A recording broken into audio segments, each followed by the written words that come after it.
Hello, everyone. My name is Gev. I hope you guys all had a great weekend. It's Monday, April 20th, so let's talk capital. All right, well, to say the least, it's been an exciting Monday, huh? What you guys are looking at on your screen is not a misprint, it is not incorrect, it's not Photoshop. It's a screen grab I took on my computer about 1:36 p.m. right here of CNBC reporting the news on oil. Okay, so I don't know if you guys have heard, but you're about to hear it on my channel. Oil is at zero. Yes, that's not me being dramatic. That's not me making stuff up. Oil is at zero. Okay, it's at $0 a barrel. Now, what does that mean? Okay, as you can see on your screen, the May contract for crude oil is actually trading at negative 28, and we had a low of negative 37.63 a barrel. Okay, these are not mistakes, guys. This is real. This is actually happening. Okay, what does this mean? Well, first, let's start with the fact that these are contracts, future contracts. If you don't know what a future contract is, that's basically when two people get into an agreement for a commodity to be taken delivery of at a later date for a certain price. Okay, and oil functions based on that metric. Every month you have futures options. So basically, what happens is companies take future options for the future. As the name says. And what's going on here is the May futures end, which means they close tomorrow. Okay, I know the timing is a little weird, but they basically close almost a month in advance for the month prior. So basically, the May options close now, and why the price is negative. Okay, why we're down at the lowest, close to 315 to 20, 320% for the day. Why that's happening is because of a couple of factors here. So number one, as we've been beating supply and demand to the death, that's basically what's happening. So for people who don't know what supply and demand is, supply is how much of something you can produce, and the demand is very obvious. Demand is how much people are willing to buy or take. Okay, now if that balance between supply and demand stays even, then prices stay controlled. Okay, when something breaks, so if you have way more supply than you have demand, okay, then the price of something is going to go down. Okay, if you have more demand than you have supply, then the price of something goes up. Okay, think of it like there is $10 left in the world and you hold nine of them. Okay, obviously you're not going to give them away for $1 each. You're going to give them away for $100, 200, 300, 400, whatever you want to set the price at, because you control the supply. Okay, and the demand is very high and the supply is very low, and vice versa. So what's going on in oil right now is, as you understand, there is no demand. People are not filling up gas. People are not traveling, whether it's by plane, by boat, by car, whatever it is. People aren't going to work. People aren't going out, and that's going on across the world. So global demand has decreased to a level we've probably never seen. Okay, and supply has not decreased until a week ago, where finally OPEC nations decided that, all right, fine, we'll do a little cut. Well, a little cut was a little too late. Okay, demand is just gone. Okay, and basically the second part of this is, well, you say, why would they go negative? And that's a great question. Honestly, I think we all learned that today, why they would go negative. I was asking the same questions, started Googling, and figured this out. Okay, why they would go negative is for this reason. Common sense would tell you, if I can't sell the commodity that I'm producing at a break even or a profit, then I'll hold on to it until I can. That's what common sense would tell you. The problem here is we can't hold on to oil anymore. Okay, all of the available inventory locations to store oil in the United States is already spoken for. That pretty much means all the spots are reserved. There's nowhere else left to physically store oil in America. Okay, now globally it's running short also. So what's left is storing oil on tanker ships. which hold about 2 million gallons of oil per ship. Okay, and the problem is you have to park those ships off the coast of somewhere, and you're looking at about $125,000 to $250,000 a day, a single day, 125 to 250 in a single day in storage fees.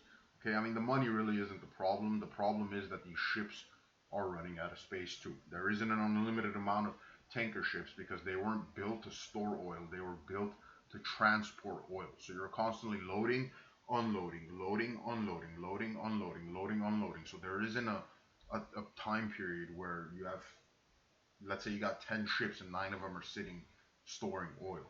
Okay, so basically what this means is we're producing so much and we've run out of room to store all of it, and there is no demand for it, which means it's not being used. So basically, we don't need to produce any more oil. I never thought the day would come we would say that, but here we are. We do not need to produce any more oil. Okay, and as you can, I hope you can understand, that is super damaging for the entire oil economy. We're talking mass bankruptcies for companies, we're talking mass layoffs for people. Okay, now how long can we not produce oil? Okay, before we get into that, I want to explain this real quick for you guys. So what this is saying is the May contract right now is at negative $28, right? I mean, right now it could be a little bit different, but we're talking as of 1:36 p.m. on Monday. Okay, it's at negative $28. The June contract is at $20. Okay, and the June contract expires on May 19th. Okay, and then the July and August and September. Okay, now you're thinking, okay, well, as soon as the contract closes tomorrow for May, then we jump right back up to $20, right? Right, we do. But then the problem, I mean, the underlying problems don't go away, right? You still don't have the demand because the country doesn't open back up tomorrow. Okay, you still have the excess supply. These countries aren't going to shut down their production. That's just, it costs a lot of money to close one of these wells, and it costs a lot of money to open one of these wells. So they're kind of in a place where they really don't want to be, right? And then third and final, where when I just said where all the inventory, all the all the storage locations are spoken for, and all the tanker ships are becoming full off the coasts of these countries. I mean, that doesn't really bode well for when we're gonna have more room or places to store oil, right? So none of those factors change going into June. The only thing left to change is the price. Okay, that's just what this comes down to. Okay, so the price of June's contract will slowly start to reflect what May was, and July will slowly start to reflect what June is. Okay, I keep telling you guys in all my videos, this isn't something, these markets do not collapse and reconfigure themselves overnight. Okay, now sometimes we do see insane market moves like this. Let me go ahead and show you guys the chart. I mean, we're looking at crude oil right here, and if you guys remember on all my other videos, we've talked about this channel, right? I mean, completely unexpected to just smash through the bottom of this thing like it just doesn't even exist. But that's where we are today, man. It's gonna be a long recovery for oil to figure out where the entire environment of it stands, to figure out where these companies are and how they're going to be able to perform moving forward. One thing we do know for sure, it's not going to be quick. You know, I mean, even if let's say we bounce right back and come back up here, right now we got a battle with the top of this channel, right? I mean, I get it. Most people are going to say, well, yeah, we broke down the bottom so easily. Why can't we just break through the top so easily? It's because what you saw here is a black swan event, right? I mean, that's basically what we've been seeing left and right on all these markets is a black swan event. And we've been talking about the downtrend, right? I mean, you really think we're going to come back and undo all of this right away? I mean, sure, you're free and open to your own opinion, but I mean, opinions are feelings. Opinions are not realities. The reality of the situation is there's no demand for this product. There's no demand now. There isn't going to be any demand for at least a month. And once we open the economy back up, I mean, you got to understand most people are just going to go straight back to work and home and work. working home. They're not gonna be going out. You know what I mean? The virus isn't going anywhere until we get a vaccine where people feel comfortable being around each other. I mean, until then, big gatherings are no go. Um, that's what drives people to leave their house. That's what drives people to drive. As funny as that is to say. And to think that we're just gonna have a bounce back and go right back up to 30, $40, like I'm hearing everybody on the news say, it's kind of idiotic. It's really kind of idiotic. You know, you don't have an unprecedented move like this where this basically what we're looking at this. I mean, what we're looking at on this chart is a fundamental collapse of the market for oil, right? So we're not just looking at price hitting 1 cent, as you can see. I mean, it's, I never thought the day would come where I would show you guys 1 cent for the price per barrel of oil. I mean, you don't have things like that happen if the market, if the underlying market is fine, right? We don't just have an implosion for no reason. Explosions, implosions, they don't just happen because they need to happen. They happen because there's an underlying problem that isn't being dealt with. Okay? And the underlying problem needs to be dealt with before uh, prices of oil rebound and we see something higher than $36. I just don't see that happening anytime soon, guys. And I mean, that's pretty much it for oil. Most people, I mean, the basic question I've been getting is how come it's 1 cent and it's $3 at the pump?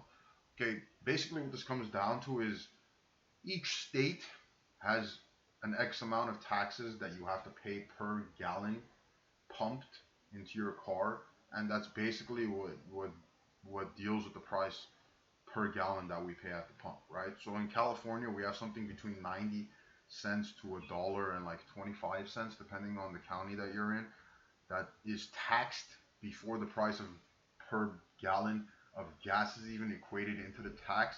So that's the reason why we don't see lower prices in oil because we pay so much in tax per gallon, right? States like Texas are already in the $1.30 range. Nevada, I'm hearing friends that live in Nevada say it's at $1.20 a gallon right now. So other states are definitely experiencing the plummeting prices of oil.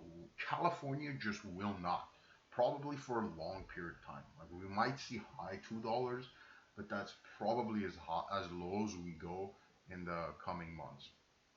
Okay, I'd love for you guys to leave any questions in the comment section about oil. I hope I covered it as much as I can. I know it's a ridiculous price fluctuation to even wrap your mind around. Most people, even myself, did not believe that this was going to happen. Like I told you guys, $13 was my low. Okay, and the reason why it was my low is because the lows that we ever experienced were right around $9, and we didn't hang around there long enough for me to consider that a real resistance or support area. Right, $13 was it, and we smashed through it. We smashed through it, and that basically tells me there's an underlying problem to deal with. So leave your comments, leave your thoughts in the, I mean, leave your questions and thoughts in the comment section. Let me think. Let me know what you think. Let me know if there's something I didn't cover. Let me know if you think differently. I'm open to all possibilities. But before we end the video here, I want to real quickly go over S&P 500. As you guys mostly know, all trade is based on oil. I mean, you got to pay the tank. You got to pay the ship, not pay. Sorry, you got to fuel the ship with gas for it to get to where it's going. You got to fuel the plane with gas to get it where it's going. You got to fuel the truck with gas, diesel, whatever, to get it to where it's going, right? So all of this is kind of dependent on each other, which is why it's surprising that the S&P 500 for the day hasn't moved as much, considering the fact that oil just imploded on itself. But we are seeing a retracement. Again, I told you guys we got a bullish weekly close, but I mean, it's just we're in a territory where bullish sentiment just doesn't exist. Like there's no reason for us to be bullish right now with all the negative news coming out, right? And that's exactly what we're seeing on the S&P 500. We're again rejecting the 2867 range, that's this orange range that we've been talking about. We're rejecting it. We're moving lower as we speak to 2806. And just depending on how the daily close goes, will probably determine how the rest of the week goes. We also have a lot of earnings calls coming in for companies today, so it should be very interesting next 3 days for the market.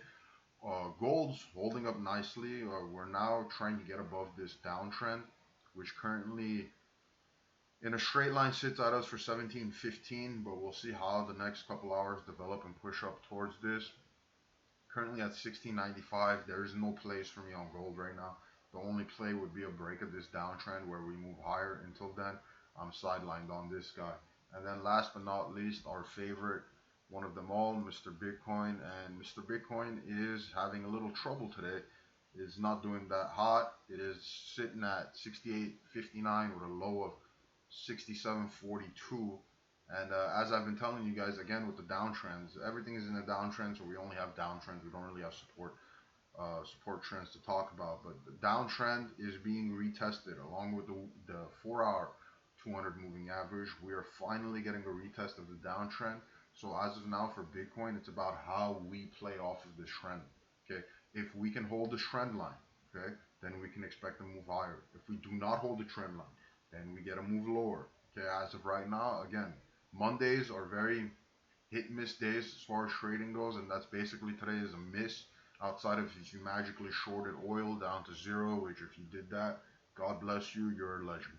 But Bitcoin is neutral, gold is neutral, S&P 500 is mostly neutral. Okay, so we're waiting for trends to develop, and we're waiting to see how these things hold trend lines or react to trend lines. Okay, but as far as everything goes, that's it. Again, leave a like if you like the video, dislike if you didn't like it, please subscribe if you're not subscribed, and leave comments, guys. I do enjoy reading comments. I do enjoy hearing other people's opinions, seeing how they feel on the market. So leave a comment, let me know what you think. But again, thank you for watching, and I'll see you guys in the next one.